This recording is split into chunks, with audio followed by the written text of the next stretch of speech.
What's going on, everybody? So, at the port in Baltimore, we are delivering the scraper and then going right next door to pick up the excavator. So, might be a little bit of an event getting the excavator only because of the paperwork. I don't know what they need over there, but I don't think I have. If they need anything, I don't think they have what I need, but we'll see what happens. But right now, we're gonna go get the scraper taken off the trailer, and we will be right back. Yeah, here we go. Looks like we're going to take that thing off the trailer, and I'm gonna put it right here in this this spot right here.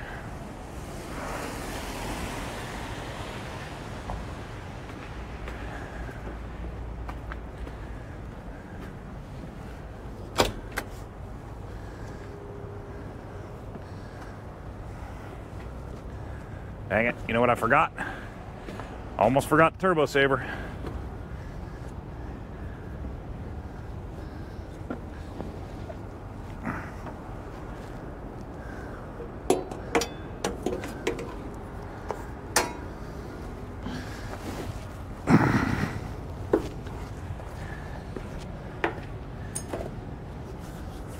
Man, they coat these things with oil on the outside for shipping overseas.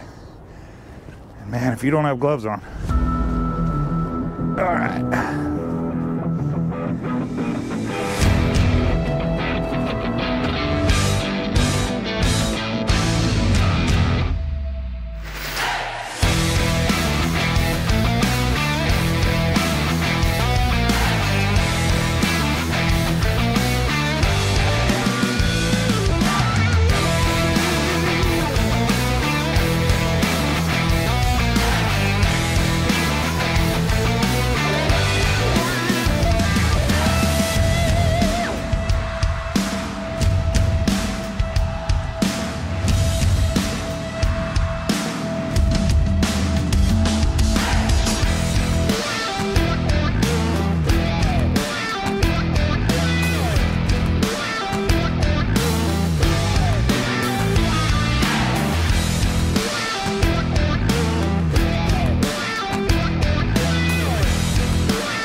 That's more complicated than it need to be, but off the trailer, we're gonna get rehooked back up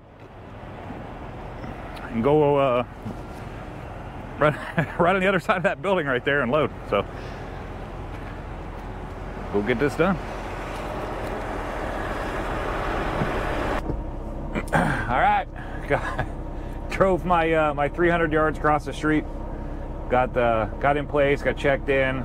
One thing you got to remember about the Port of Baltimore, man, always take your gate pass with you. When you go to check in, they have to stamp your gate pass, and if you don't have it, you're going to be walking back out to your truck. Ask me how I know. Speaking from experience. Today experience. So anyways, I got checked in, got my trailer broken down. It's right here in front of me. The excavators are over there on the other side of that building.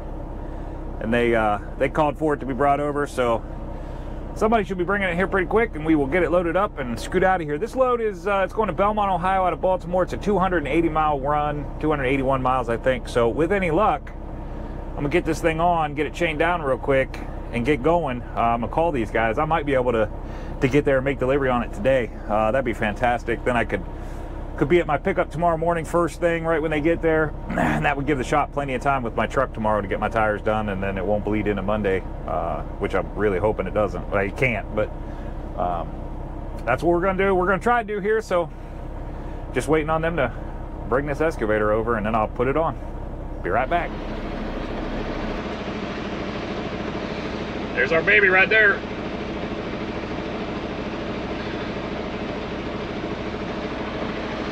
So he gets it over by the trailer, then he jumps out of it and I jump in it. Put it up on the trailer, so I'm gonna go get my paperwork signed, and then that he brought it over and it's the right serial number, and then load it up, chain down, and we'll get out of here.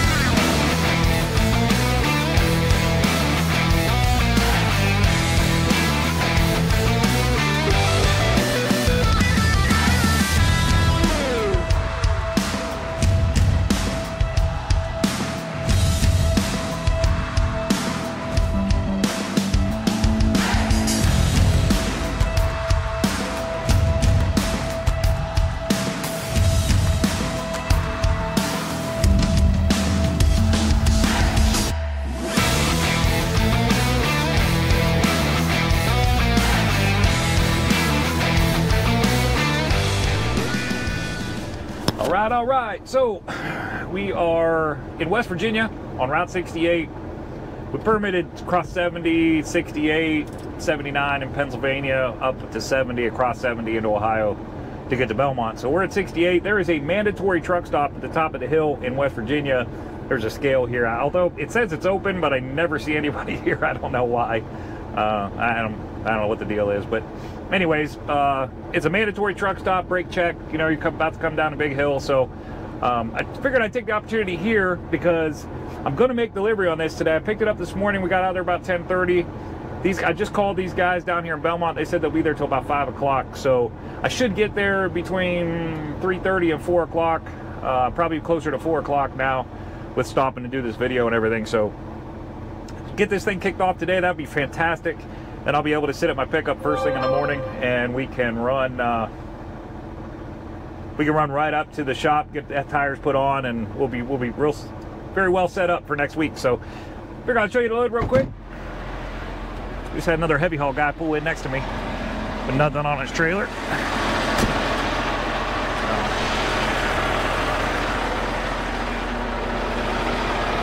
This is what we got right here.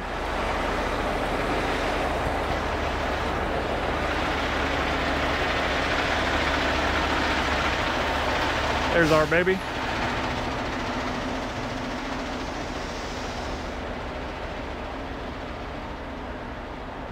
Pretty nice unit. I got the opportunity to drive it up on a trailer, man. It rides real smooth, drives real smooth. Controls are very smooth on it. It's one thing I like about seeing the different makes and different models of units between Cats and John Deere's and Cabelcos and all of the heavy equipment. It's a difference in their controls, and Lake Belt, they got some pretty smooth controls in there. Like, it's very, very soft touch. It doesn't react very quickly, so it's pretty nice. It right up on a trailer. You saw it go up on a trailer. It kind of set down real smooth, and that was all into controls. I wasn't trying to do anything different than I normally do, but this is what we got for securement. Obviously, we're oversized. We're 10.5 wide. Load is 10.5 wide, 32 foot long, and weighs 49,000 pounds.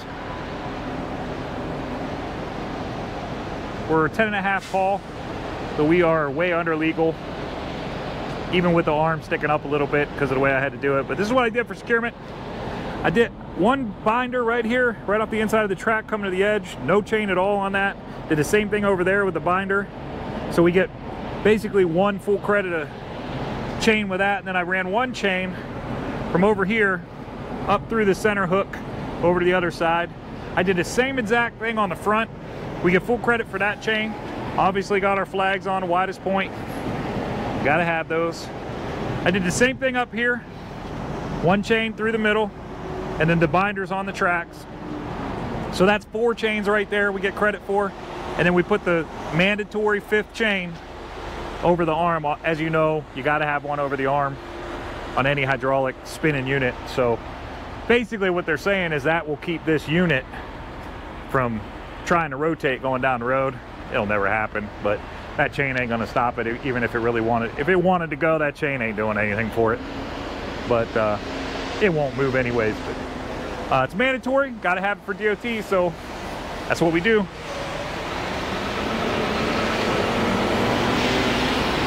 Obviously got our flags and signs on the back.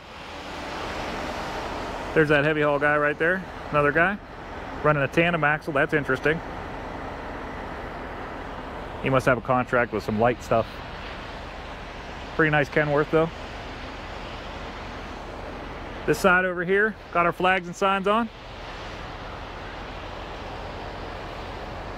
Positioning on this thing, it's all about axle weights. I set my axle weights up to put a little bit of extra weight on the back, the triaxle on the back. So for me, putting them on backwards like this, you drive them all the way back and then spin them around and have the arm facing forward.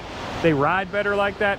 For me, for this setup, it just rides really good with the unit toward the back of the trailer and the arm toward the front instead of spun around like most guys do. A lot of guys don't run it like this. Like I said, for me, it just rides better. So that's where I put it. Plus my trailer, we all know my trailer loves that weight to be on the triaxle. So it's back here. We put as much weight as we can toward the triaxle. I permitted it that way, heavy on the tri, light on the drives. So, and we accomplished the mission with this by putting this thing on this way. That's why it's placed like this.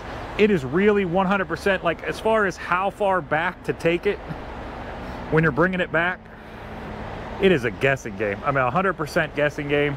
Experience tells me that this is right about where it needs to be, but until you get that experience, it's a guessing game, and you'll learn it. It's not, once you know it, and you just kind of incorporate this unit to every other unit, and you know your weights and everything. So that's why I put it where it is. I like it spun around. I did have to, because of the way the arm was coming down, I did have to go borrow a big old 6x to put the arm down on, because I didn't want it hitting the trailer here and causing any kind of damage on the arm. So easy enough. We put the arm, just rotated the bucket braces and set them down onto that block right there and kept that from hitting. No big deal. So all right, well, I am going to kick my tires real quick. All my securement's good. Figured it's a good opportunity. Check my securement and everything. We're gonna get back on the road, get down here and get delivered, and we will be right on top of New Philadelphia to pick up in the morning. Should be there pretty early. Looks like it'll be an early Friday for me. So talk to y'all when we get the delivery on this thing.